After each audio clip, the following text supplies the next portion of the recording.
A hike in the minimum wage here in Korea has been a hot topic of discussion since Finance Minister Choi Kyung-hwan recently highlighted the need for one. But it's also fueled concerns that too big of a jump here could end up putting small and mid-sized firms out of business. Our Kwon So-a tells us more. 5,200 Korean won, or a little more than $5 an hour, is the current minimum wage in Korea. The amount has risen steadily over the years, but many say it should be climbing faster. With around 3 months remaining for the government to decide on a minimum wage hike ahead of a yearly wage review, it's become a hot potato in the political arena.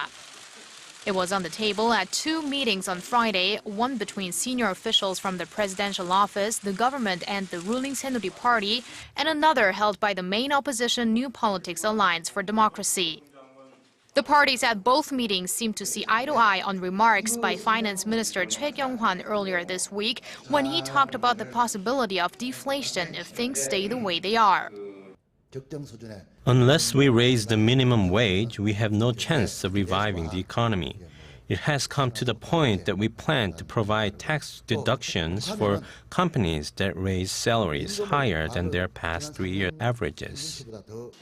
Adding to this, a report out Friday says raising the minimum wage will lead to an increase in the labor share or the ratio of wages to GDP and eventually lead to an increase in employment. But there are also opposing voices from employers and business associations, as there are concerns that a hike to $6 or $7 an hour could cause big problems for the nation's small firms.